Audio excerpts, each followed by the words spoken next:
Jetez un coup d'œil autour de vous. À moins que vous ne regardiez ma vidéo pendant une balade en forêt ou à la campagne, vous êtes entouré par un monde d'objets, de produits du travail humain. Et bien souvent on oublie la façon dont ces choses sont produites. Tout comme on fait abstraction de la façon dont le steak arrive dans l'assiette, on préfère fermer les yeux sur les conditions déplorables dans lesquelles sont produits nos objets du quotidien, et même s'ils sont faits en France.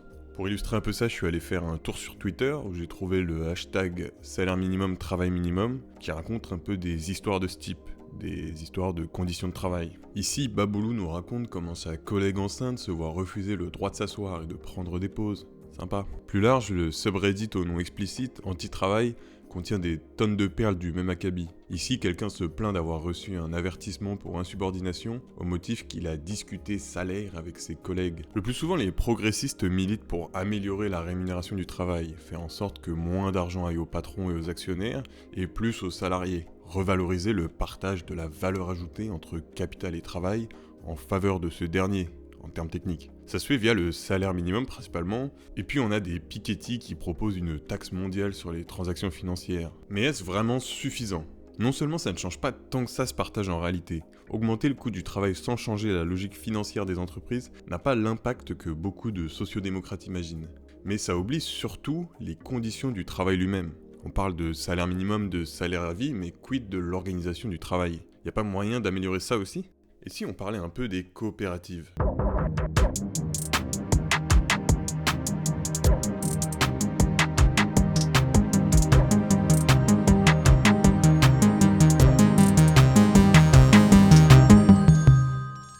Il y a quelque chose de fondamentalement paradoxal dans la société actuelle. D'un côté, on considère comme parfaitement admis qu'à l'échelle des institutions nationales, le système démocratique soit le système le plus juste, le plus à même de représenter et défendre les intérêts de tous, l'intérêt général. Et en même temps,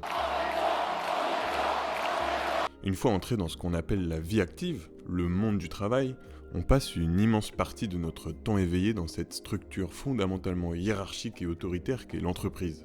Ça peut paraître hyperbolique dit comme ça, mais c'est vrai, non ?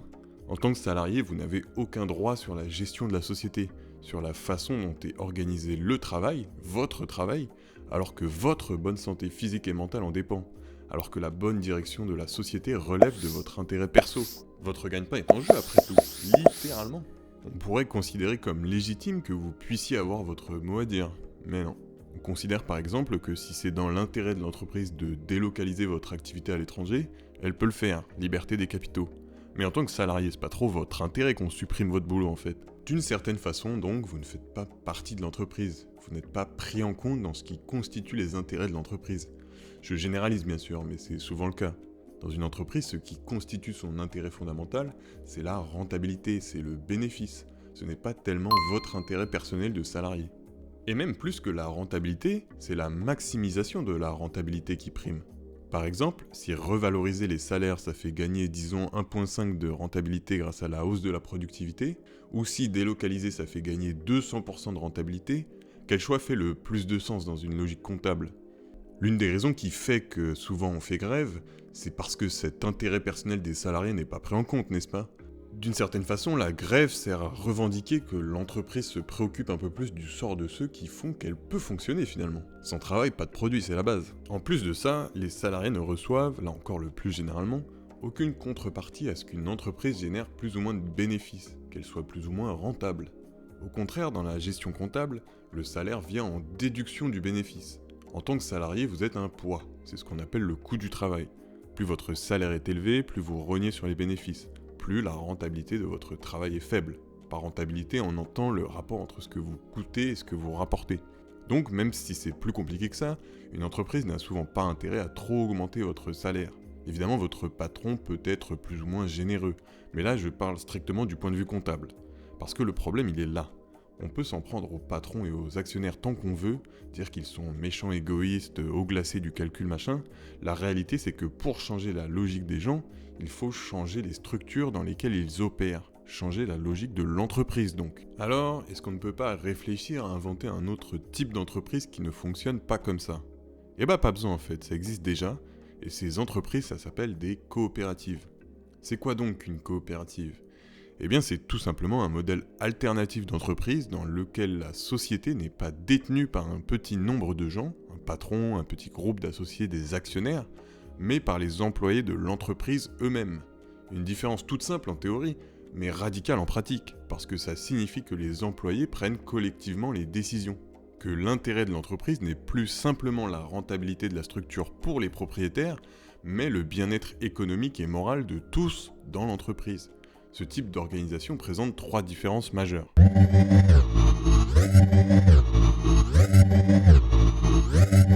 Dans une coopérative, chaque salarié peut devenir associé. Ça veut dire qu'il va acquérir une part du capital social, qu'il devient possesseur d'un petit bout de l'entreprise. Mais c'est quoi le capital social ? Quand vous créez une entreprise, vous devez placer de l'argent, une somme plus ou moins importante selon les circonstances, mais ça c'est pas important. Ce qui est important, c'est que la personne qui détient ce capital social est propriétaire de l'entreprise. Si on veut, un bout de capital social, c'est une sorte de titre de propriété de l'entreprise. Donc si vous créez une entreprise tout seul, vous détenez 100% des parts, c'est vous le patron, bravo, ça vous donne le droit de décision unilatérale. Après, vous pouvez vendre des parts de ce capital social, et les acquéreurs de ces parts, ce sont les fameux actionnaires, détiennent alors un titre de propriété qui vaut le pourcentage de capital social qu'ils possèdent. Si un actionnaire acquiert 51% des parts, il est actionnaire majoritaire, c'est lui qui devient le boss et il peut filer des ordres à l'ancien patron. Le pouvoir dans une entreprise, sur la base d'1 euro, égale une voix. C'est un modèle qu'on pourrait qualifier de plutocratique, plus vous avez investi, plus vous avez de pouvoir. Tout ça, c'est pour une entreprise classique. Dans une coopérative, c'est pas comme ça. Chaque associé détient exactement le même nombre de parts sociales. Autrement dit, chaque associé a le même pouvoir de décision qu'un autre. Puisque tout le monde a le même pouvoir, chaque associé a une voix, c'est pour ça que c'est démocratique. Il faut alors se mettre collectivement d'accord pour prendre une décision. Démocratique, ça veut pas forcément dire voter à tout bout de champ, ça peut vouloir dire qu'à minima, on va devoir discuter tous ensemble en réunion, en assemblée générale, quand il faut prendre des décisions. Ces décisions ne sont donc pas juste prises par les cadres dirigeants et les patrons. Ça veut aussi dire que les informations sur les activités et les résultats de l'entreprise doivent être connues de tous pour que chacun ait les outils pour prendre des décisions éclairées. Comme ça, tout le monde peut avoir son mot à dire sur la direction de l'entreprise, et justement, tout le monde va pouvoir participer à déterminer qui est le gérant, par exemple, c'est-à-dire celui qui dirige légalement l'entreprise. Je vais reprendre mon exemple de tout à l'heure sur les délocalisations. Si un patron veut délocaliser, vous n'avez pas vraiment d'autre recours que des actions légales, si c'est possible, ou faire grève, éventuellement. Dans une coopérative, la question ne se pose même pas en fait. Après tout, les gens ne vont pas décider collectivement d'envoyer leur propre taf en Chine.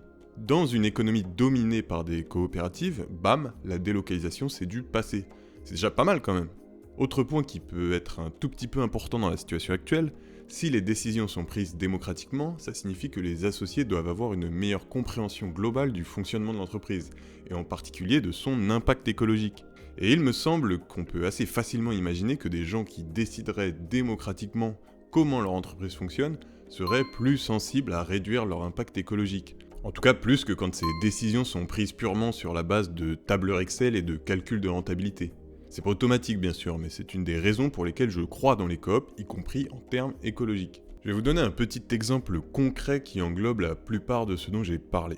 En 2011, l'entreprise Pilpa, qui fabriquait des crèmes glacées, est rachetée par R&R, aujourd'hui Froneri, partenaire de Nestlé. Le but de R&R dans cette acquisition n'est pas de maintenir l'emploi, il est de récupérer les clients de Pilpa et de concentrer la production sur un minimum de sites. Et donc, 9 mois après l'acquisition, R&R décide de fermer l'usine Pilpa. Ça au passage, ça s'appelle la concentration capitalistique, mais ce sera pour une autre fois. Après une lutte d'1 an, les salariés obtiennent d'assez bonnes indemnisations. Ils obtiennent aussi de R&R des fonds pour créer une SCOP, c'est un type de coopérative, avec lesquels les anciens salariés de Pilpa vont reprendre l'activité de l'usine. C'est ainsi que va naître la coopérative La Fabrique du Sud, dont vous connaissez peut-être la marque de glace La Belle Aude. Parmi les premières décisions de la SCOP, ils vont décider de passer du lait en poudre au lait cru local, utiliser des produits aromatiques locaux eux aussi, et favoriser les circuits courts, donc réduire leur impact écologique. Et tout ça c'est un succès commercial, pour autant que je sache, la SCOP tourne toujours très bien aujourd'hui. En bref, parce que les décisions et les risques sont pris collectivement et démocratiquement, ça fait que ce qui est pris en compte comme étant l'intérêt de l'entreprise est radicalement différent que dans une entreprise classique. En fait, c'est l'intérêt collectif qui prime, pas celui d'une minorité, donc excite la rentabilité à tout prix, et dans certains cas cet intérêt collectif déborde de celui de l'entreprise pour s'associer à l'intérêt collectif de la collectivité dans un sens plus ou moins large. Petite précision, tous les salariés d'une coopérative ne sont pas forcément associés. Mais la philosophie de la coopérative, c'est que tous les salariés qui le souhaitent doivent pouvoir devenir associés. Alors après, en pratique, ça dépend dans chaque coop, ça peut être automatique, ça peut être à l'ancienneté, ça peut être sur demande, mais le but final, c'est que tout le monde ait vocation à devenir associé, à devenir membre du collectif qui possède en commun l'entreprise.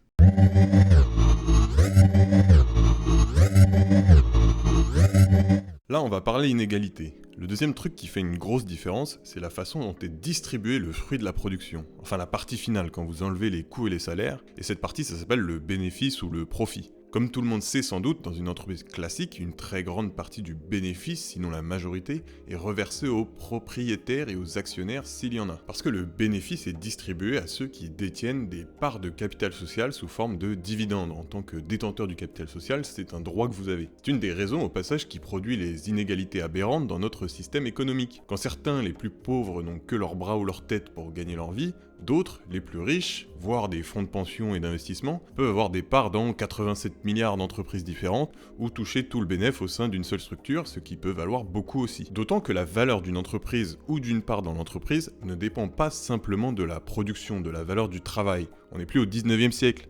Une entreprise qui rapporte 0 € peut valoir une fortune en bourse. Ça a été le cas de Facebook pendant des années. La magie de notre système, c'est que les profits futurs, la rentabilité future, déterminent la valeur actuelle présente d'une entreprise, ce qui peut avoir une tendance à faire pression à la baisse sur les salaires selon encore des calculs de rentabilité. Et un investisseur peut s'enrichir simplement en spéculant, parfois même en siphonnant les fonds des entreprises. Bon là, si vous avez bien suivi, vous avez sans doute compris comment ça se passe pour une coop. Dans une coopérative, tous les associés ont un même nombre de parts sociales. Donc les dividendes reviennent aux associés de la coopérative. Plus de dividendes dantesques à des fonds de pension, plus de patrons surrémunérés ou de parachutes dorés, tous les associés possèdent à part égale l'entreprise, ils ont droit à la même chose. Et ça c'est un bonus parce que vous êtes quand même salarié. Autrement dit, en coopérative, vous avez un revenu fixe, votre salaire, et vous touchez en plus un bonus en dividende. Petite hausse de pouvoir d'achat en perspective si on claquait des doigts et que ça marchait comme ça pour tout le monde après-demain. J'ai fait le calcul sur la base des bilans du CAC 40, si 50% du bénéfice était reversé aux salariés comme c'est le cas en moyenne aujourd'hui dans les coop françaises, comme on va voir après, ça fait une hausse de salaire annuel de 3,5% à 85% selon les cas. Pas mal, non ? Sachant que là où c'est le plus bas, c'est dans les entreprises demandant les plus hautes qualifications d'ingénieurs notamment, donc des gens déjà très bien payés. Ce que fait la coopérative donc, c'est distribuer plus équitablement le fruit de la production. Puisque chacun contribue, chacun reçoit équitablement, peu importe son rôle effectif. Mais c'est aussi plus égalitaire, parce que cette philosophie ne s'applique pas que pour les dividendes, ça va souvent plus loin. Généralement, les coopératives mettent en effet en place des règles internes sur les salaires pour les rendre plus homogènes, par exemple en ayant un standard horaire uniforme pour tout le monde quel que soit le poste, ça c'est plus rare, ou en mettant en place des limites d'écart de salaire entre les salariés. En un mot, le produit du travail n'est pas capté par une minorité, il est légalement et même volontairement réparti entre tous. Là, une idée reçue qui va peut-être vous passer par la tête, c'est que ça va ruiner l'entreprise parce que tout le monde va vouloir augmenter sa part du revenu en rognant sur l'investissement interne par exemple. Mais en réalité, c'est l'exact inverse. Déjà parce que c'est illégal en France, mais aussi parce que les associés ont un intérêt tangible au bon fonctionnement de l'entreprise sur le long terme. Et donc les entreprises coopératives marchent bien, sinon mieux en fait, que les entreprises standards. Parce que les associés prennent des décisions qui parfois nuisent à leur intérêt immédiat pour le bien collectif à long terme. Ils peuvent par exemple prendre la décision de diminuer leur salaire dans une période difficile ou de réinvestir la majorité du bénéfice pour faire grandir l'entreprise à long terme. Tout simplement parce que la décision dépend de tous et que tout le monde a un intérêt personnel à ce que la boîte marche. Bon, je vous demande pas de me croire sur parole, je ferai une vidéo plus tard sur l'efficacité économique des coopératives selon la littérature scientifique.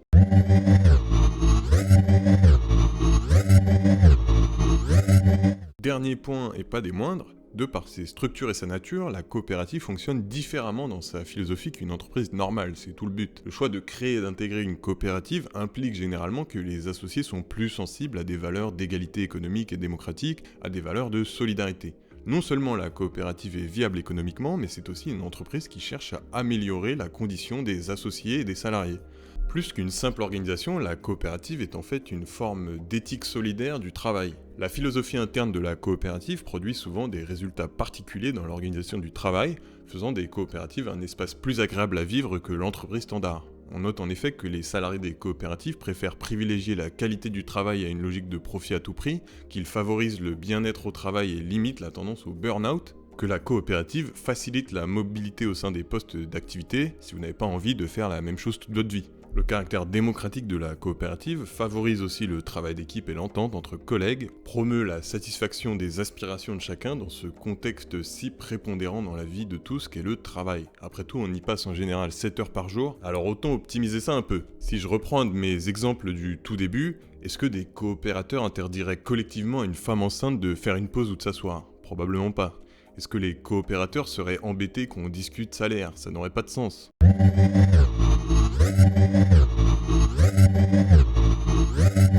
Alors en France, on a deux types de coopératives, les SCOP et les SCIC. C'est plus ou moins pareil, mais il y a une petite différence. SCOP, ça veut dire Société Coopérative de Production. Oui, il y a un O qu'on dit pas, à la base on devait dire ouvrière de production, mais ça doit être devenu un peu ringard, je sais pas.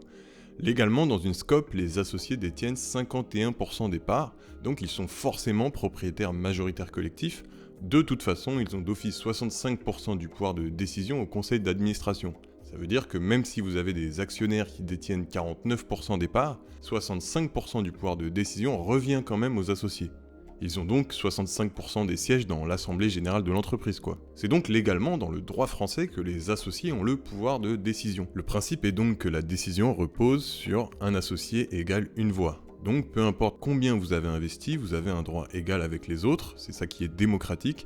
Mais bon, en vrai, il peut y avoir des carottes organisationnelles, malheureusement, mais le principe c'est normalement ça. J'ai parlé de la distribution du bénéf. En France, il y a des règles strictes en ce qui concerne le bénéfice dans une SCOP, qui divergent un peu des principes théoriques que j'ai expliqués au début, mais en l'occurrence c'est plutôt positif, parce que le bénéfice se décompose comme suit. La participation ou intéressement. Elle revient à tous les salariés, y compris ceux qui ne sont pas associés, et représente un minimum de 25% du bénéfice, mais dans les faits c'est plutôt de 40 à 45%. Donc en fait c'est une obligation légale pour une coopérative de reverser au moins 25% de ses bénéfices en salaire. Et je vous rappelle que les salariés peuvent ne pas être associés. Donc ça revient à tout le monde, associé ou pas. Ensuite, on a les dividendes à proprement parler. Chaque associé détenant une part du capital social a droit à des dividendes sur le bénéfice qui sont en général de 10 à 15% de celui-ci. Il n'y a pas d'obligation légale ici. La part des dividendes est obligatoirement inférieure par contre à la participation et aux réserves. Donc même si vous avez des investisseurs extérieurs par exemple, la part de ce qui leur revient est finalement minime. C'est aussi évidemment l'inverse de ce qui se passe aujourd'hui dans les entreprises classiques. Enfin, on a donc ces réserves qui sont dites impartageables. Cette troisième part est attribuée à la trésorerie et à l'investissement interne de la société afin d'en assurer le développement et la pérennité. Elles sont de 15% minimum et représentent en fait en général de 40 à 45% du bénéfice. Comme vous voyez, les coopérateurs français sont soucieux de la survie de leur entreprise plus que de manger la plus grosse part possible du gâteau. C'est ce qui contribue à faire des coopératives des structures économiques solides. Elles réinvestissent énormément dans leur propre pérennité. Alors c'est quoi la SCIC ? La SCIC c'est une société coopérative d'intérêt collectif. La différence principale avec la SCOP, c'est que la SCIC n'est pas simplement une entreprise lucrative. Son but c'est pas juste de faire du bif quoi. Elle doit aussi proposer un projet de développement local ou d'utilité sociale, d'intérêt collectif donc.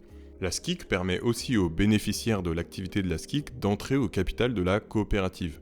Ces bénéficiaires, ça peut être les clients, les usagers, les fournisseurs et même les salariés, ainsi que différents types d'acteurs comme des bénévoles, les collectivités, etc. Si vous êtes un média en SCIC par exemple, vos abonnés vont devenir des associés de la coopérative et participer à la décision. D'ailleurs, aucun des types d'associés ne peut avoir la majorité de la décision, elle doit donc être collaborative entre les différentes parties prenantes. L'autre différence dans une SCIC, c'est qu'une part beaucoup plus importante des bénéfices doit être placée dans les réserves, à hauteur minimum de 57,5%, et peut même aller jusqu'à 100% en pratique.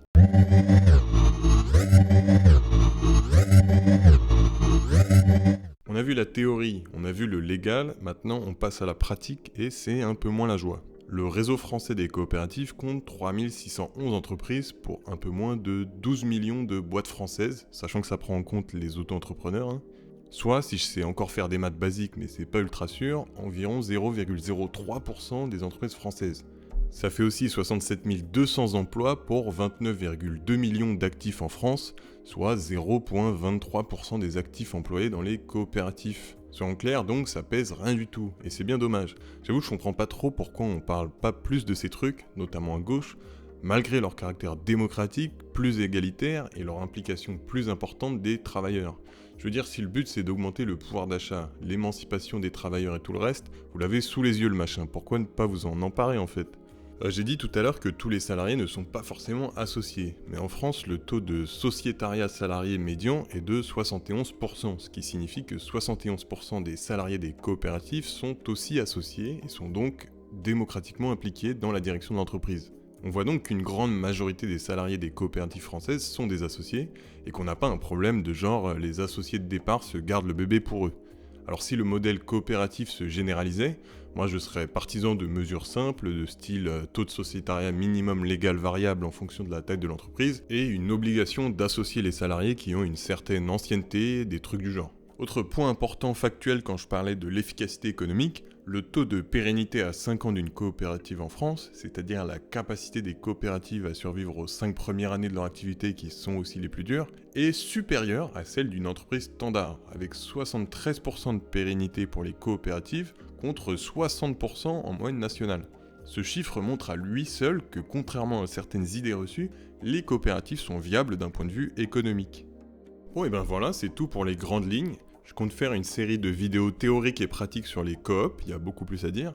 Alors j'espère que ça vous intéresse, dites-moi en commentaire. Mais je pense que cette petite présentation montre déjà qu'il y a du potentiel. Moi je vais pas mentir, j'ai une vision purement théorique du truc, j'aimerais beaucoup discuter avec des gens qui bossent en coop. Si vous en êtes ou si vous en connaissez, je vous serais très reconnaissant de m'envoyer un mail, adresse en description de la vidéo. Maintenant, imaginez un pays dans lequel les coopératives seraient le modèle standard d'entreprise. Mécaniquement, ça conduirait à une réduction des inégalités, ça contribuerait largement à la baisse de la pauvreté et à la hausse du bien-être au travail, et puis vous auriez la capacité au jour le jour d'avoir votre mot à dire, d'avoir un pouvoir démocratique sur ce qu'on fait d'une part importante de notre vie, parce que pour le moment on est bien obligé de bosser pour survivre. Ce n'est pas la solution ultime, rien ne l'est, mais ça a quand même des tonnes d'aspects positifs. Alors pourquoi pas militer, plus que pour les conditions de travail, plus que pour les salaires à vie et salaires minimum, à transformer les structures du travail elles-mêmes?